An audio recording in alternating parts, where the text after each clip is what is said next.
Boys and girls, today we see about the law of conservation of momentum. You know the momentum. Momentum is the product of mass and velocity. Momentum बद्दल हा आपण न्यूटनचा third law पाहिला, त्या अगोदर second law आणि त्या अगोदर first law. Newton's first law states that an object continues in its state of rest or state of motion in a straight line unless an external force acts on it. म्हणजे कुठलीही वस्तू ज्या स्थितीत आहे त्या स्थितीत राहण्याचा प्रयत्न करते. रेस्ट असेल रेस्ट राहते, मोशन मध्ये असेल मोशन मध्ये राहते, कधीपर्यंत जोपर्यंत आपण फोर्स लावणार नाही. Okay, then Newton's second law related to change in momentum. The rate of change of momentum is directly proportional to the applied force, and the change in momentum takes the direction of the force. म्हणजे change in momentum जो आहे तो कोणाशी directly proportional आहे? फोर्सशी. कारण जेवढा force लावणार तेवढं मोमेंटम चेंज होणार आणि त्याची दिशा सुद्धा फोर्सच्या दिशेची असते. थर्ड लॉ पाहिला आपण, तो सुद्धा फोर्स बद्दल आहे. Force always occurs in pairs. Force नेहमी पेअर्स मध्ये असतात. ऍक्शन फोर्स आणि दुसरं काय? Reaction force. So an action force has an equal and opposite reaction force. प्रत्येक ऍक्शन फोर्सला काय मिळते? इक्वल आणि opposite reaction force, and they act simultaneously. आणि ते दोन्ही एकदाच कार्य करत असतात. आपण असं थर्ड लॉ पाहिलं. त्यानंतर मोमेंटम जो आहे, कुठल्याही दोन वस्तूचा टोटल मोमेंटम हा नेहमी कॉन्स्टंट असतो. जर आपण कुठलाही फोर्स लावला नाही, बाहेरून एक्सटर्नल फोर्स जर लावला नाही, तर त्यांचा टोटल मोमेंटम कॉन्स्टंट असतो. किंवा असंही म्हणता येईल की जेव्हा दोन वस्तू एकमेकाला धडकतात, टक्कर मारतात, तेव्हा त्यांचा टोटल मोमेंटम धडक लागण्या अगोदरचा, टक्कर होण्या अगोदरचा जेवढा काही टोटल मोमेंटम होता तेवढाच टक्कर झाल्यानंतर मोमेंटम राहतो. कमी होत नाही, वाढत नाही, सेम राहतो. The total momentum before collision is equal to the total momentum after collision. जेव्हा दोन वस्तू एकमेकाला टक्कर मारतात तेव्हा त्या दोघांचा टोटल मोमेंटम टक्कर मारण्या अगोदर जेवढा होता तेवढाच टक्कर मारल्यानंतर राहतो. When two objects collide with each other, जेव्हा दोन वस्तू एकमेकाला कोलाइड होतात, then the total momentum before collision is equal to the total momentum after collision. तर साधं सरळ उदाहरण आहे. समजा दोन वाहने एकमेकाला टक्कर मारत आहेत, ऍक्सिडेंट होत आहे. समजा एक टू व्हीलर आहे, एक फोर व्हीलर आहे. फोर व्हीलर फास्ट मध्ये येणार, टू व्हीलर स्लोली येणार. फोर व्हीलरचा मोमेंटम जास्त आहे सुरुवातीला, टू व्हीलरचा कमी आहे. पण दोघांची जी बेरीज आहे ती लक्षात घ्या. टक्कर मारल्यानंतर काय होईल की कार ही थांबल्या जाईल, ब्रेक लावून वगैरे. टू व्हीलर जी आहे मागच्या साईडनं जोरात उडून पडेल, जास्त वेलॉसिटीनं पडेल आणि कार तेवढी मागे सरकणार नाही, कारण वजनदार असल्यामुळे. म्हणजे टक्कर झाल्यानंतर टू व्हीलरचा मोमेंटम वाढतो आणि कारचा कमी होतो, पण बेरीज मात्र तेवढीच येते. असं आहे की मोमेंटम एकमेकाला गेल्यामुळं, ट्रान्सफर झाल्यामुळं बेरीज मात्र तेवढीच आहे. टक्कर मारण्या अगोदर मोमेंटम कारचा जास्त होता, टू व्हीलरचा कमी होता. दोघांची बेरीज घ्या. टक्कर झाल्यानंतर टू व्हीलरचा मोमेंटम जास्त होतो, कारचा कमी, पण दोघांची बेरीज अगोदरची एवढीच येते. असा त्याचा अर्थ होतो. एक उदाहरण घेऊया. समजा दोन आपण गोट्या घेतलेल्या आहेत. समजा ए आहे ऑब्जेक्ट आणि दुसरा बी आहे. ठीक आहे, दोन गोट्या आहेत. मार्बल्स घेतले आपण. ही गोटी आपण जोरात सोडली की येऊन बीला धडकणार, बरोबर. धडकल्यानंतर दोघांची टक्कर होणार. या टक्कर होण्या अगोदर मोमेंटम काय होता आणि नंतर काय होता हे आपल्याला काढायचं. तर लॉ लक्षात घ्या. लॉ काय म्हणते की when two objects collide with each other, जेव्हा दोन वस्तू एकमेकाला कोलाइड किंवा हे दोन्ही एकमेकाच्या ऑपोजिट आलं तरी चालतं. समजा ए इकडून येत आहे बी इकडून, दोघांची काय होणार? Two objects collide with each other, the total momentum before collision, धडक मारण्या अगोदरचा दोघांचा मोमेंटम हा धडक मारल्यानंतरही सारखाच आहे, is equal to the total momentum after collision. तर आपण काय करूया की ए ऑब्जेक्ट जो आहे त्याचं मास घेऊया m1, याचं मास घेऊया m2. बघा, mass of A object m1, like समजा ए ऑब्जेक्टचं मास आहे m1. अगोदर ती u1 या स्पीडनं जात आहे, b कोणत्या स्पीडनं जात आहे? इनिशियल वेलोसिटीला आपण u1 इकडे घेऊया. Initial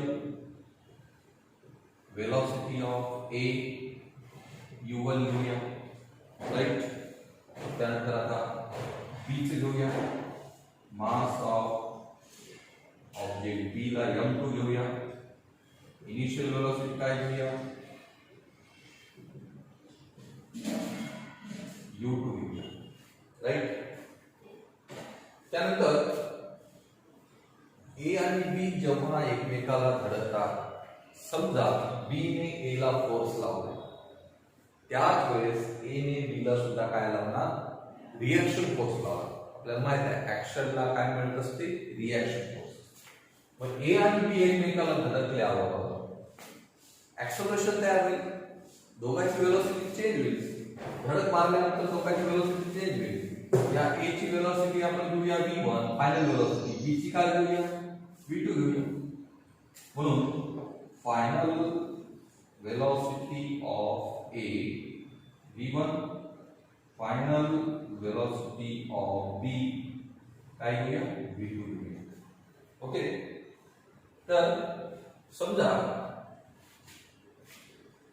late force F1 acts on A by B. समजा F1 फोर्स A ऑब्जेक्ट वर कार्य करत आहे B कडून, तर A सुद्धा B ला काय लावला? फोर्स लावला. इक्वल आहे, opposite. So F2 be the force acts on B by A. B वर F2 फोर्स. तर न्यूटनचा थर्ड लॉ आपल्याला माहित आहे, त्याबद्दल काय करूया आपण? ए आणि बी चे इनिशियल मोमेंटम काढूया. इनिशियल मोमेंटम ऑफ ए.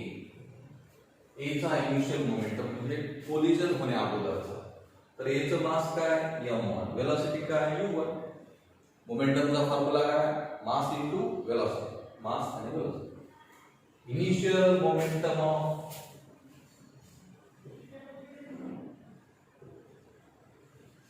बी चा काढूया m2 u2.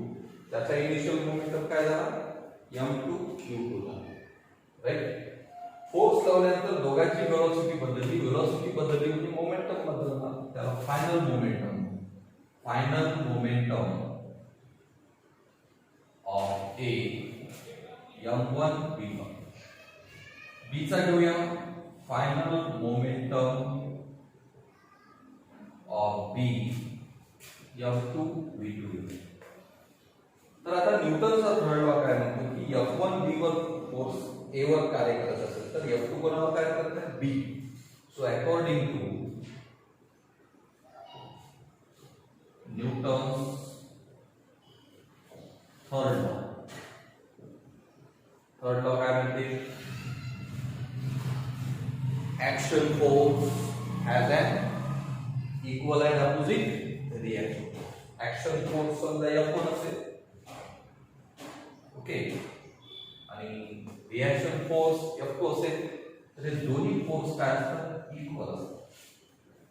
Equal and opposite, opposite असल्यामुळे प्लस घेऊन आणि मायनस घेऊन या. कोणतेही मायनस घ्या, F2 येऊ शकता, F2 येऊ शकता, ओके. तर आता पुढे आपल्याला F1 F2 इक्वल काय आहे? न्यूटनचा थर्ड लॉ, एक ऍक्शन फोर्स एक रिएक्शन फोर्स. इक्वल आहे आणि ऑपोजिट आहे, एक प्लस आणि एक मायनस. आता फोर्सचा मेन फॉर्म्युला माहिती आहे आपल्याला, मास इंटू ऍक्सलरेशन. हे दोघांसाठी घेऊया. तर F2 हे B वर फोर्स कार्य करत आहे म्हणून त्याचं मास काय, B चं M2 into A2. Acceleration A2 घेऊया आणि F1 चा आहे M1 इंटू A1. आणि F1 फोर्स A वर कार्य करत आहे, मास M1 घेऊया आणि ऍक्सलरेशन A1 घेऊया. आता या ठिकाणी कंसात लिहिलं वाटतं, सिन्स फोर्सचा फॉर्म्युला काय होता, M इंटू A हा होता. आता याच्यात ऍक्सलरेशनचा फॉर्म्युला घेऊया. ऍक्सलरेशनचा फॉर्म्युला आपल्याला माहित आहे, A equal to V minus Q upon T. Final velocity minus initial velocity upon time. दोघांसाठी ठेवा. M2 into A2 म्हणजे कोणाचं ऍक्सलरेशन आहे, B चा आहे. B ची फायनल वेलोसिटी काय, V2 minus U2 initial velocity U2 upon time equal to minus M1 into bracket करूया. A1 म्हणजे ऍक्सलरेशन कोणाचा, A चा. Final velocity V1 minus U1 initial velocity U1 upon time T. यामध्ये T cancel होतो, दोन्ही divide मध्ये आहे, दोन्ही साइडला आहे, इक्वल आहे, कॅन्सल होणार. ब्रॅकेट सॉल्व करूया. M2 V2 minus M2 U2 equal minus M1 into V1 M1 V1 minus minus plus होईल M1 U1. ओके. आता पुढे काय करूया आपण, या ठिकाणी फायनल वेलोसिटीचे एका साइडला घेऊया आणि इनिशियल वेलोसिटीचे एका साइडला. M2 V2 हे फायनल मोमेंटमचा आहे, M1 V1 हा पण फायनल मोमेंट आफ्टर कोलिजनचाच आहे, पण हा याचा आहे आणि हा B चा. मायनस M1 U1 इकडे आणा, प्लस होईल आणि हा मायनस M2 U2 मायनस हा तिकडे न्या, तो प्लस होईल. M2 V2 प्लस हा इकडे आणा, प्लस झाला M1 V1 equal M1 U1 already आहे राईट ना, हा मायनस M2 U2 तिकडे घ्या, प्लस M2 U2. म्हणजे काय झालं ऍक्च्युअली, M1 V2 म्हणजे final momentum of B, M1 V1 म्हणजे कोणाचा आहे, फायनल मोमेंटम ऑफ A. दोघांची बेरीज आहे. फायनल म्हणजे टोटल मोमेंटम आफ्टर कोलिजन आहे, टोटल मोमेंटम दोघांचा आहे, A आणि B चा, पण कधीचा आहे, after कोलिजनचा. Equal to M1 U1 म्हणजे काय, M1 U1 initial momentum of A चा, M2 U2 म्हणजे initial momentum of B. A आणि B चा मोमेंटम दोघांची बेरीज, इनिशियल म्हणजे बिफोर कोलिजन आहे, इक्वल टू टोटल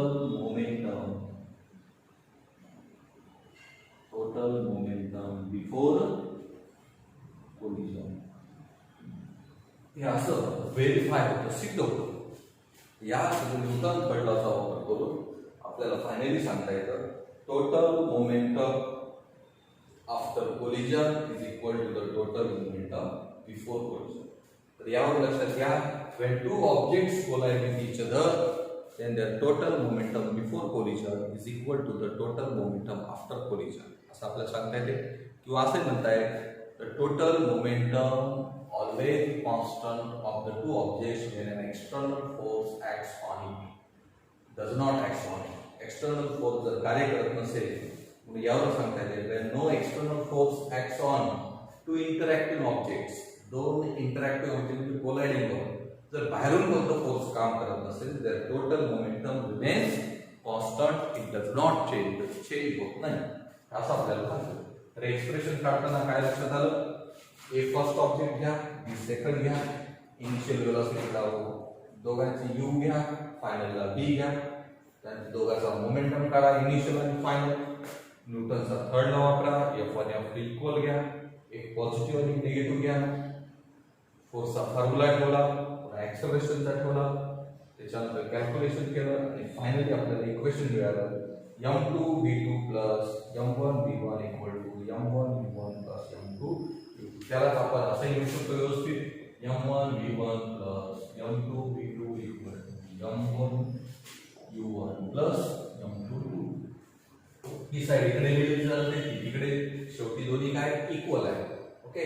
तर अशा पद्धतीने आपल्याला एक एक्सप्रेशन मिळालं m1 v1 plus m2 v2 equal to m1 u1 plus m2 u. हे कोलायडिंग ऑब्जेक्ट साठी आहे. आता ह्याच न्यूटन्स थर्ड लॉ मध्ये आपण गनचं उदाहरण घेतो. When bullet is fired from the gun, त्या ठिकाणी एक ऍक्शन फोर्स आणि एक रिएक्शन फोर्स. ऍक्शन फोर्स कोणावर कार्य केलं? बुलेटवर. गनने बुलेटवर कार्य केलं, बुलेट फास्ट निघाली. त्याच वेळेस बुलेट गनला मागच्या साईडला धक्का मारते, म्हणजे रिॲक्शन फोर्स मिळते. त्याचाही आपण तिथे विचार करूया. तर त्या ठिकाणी काय करूया आपण बुलेटला ए ऑब्जेक्ट घेऊया, फर्स्ट ऑब्जेक्ट, आणि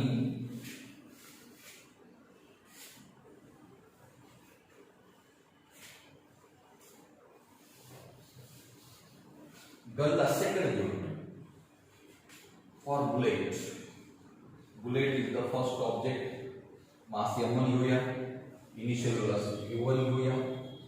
तर बघा, जेव्हा फायरिंग झाली नाही, फायरिंग झाली म्हणजे कोलिजन व्हायला. फायरिंग होण्या अगोदर गन आणि बुलेट एकाच जागी असतात. बुलेट गन मध्ये असते, रेस्ट असते, म्हणून त्याची इनिशियल व्हेलॉसिटी 0 घ्या. बुलेटची 0 घ्या इनिशियल व्हेलॉसिटी, आणि गनची पण काय घेऊया? 0 घ्या फॉर गन साठी. ठीक आहे.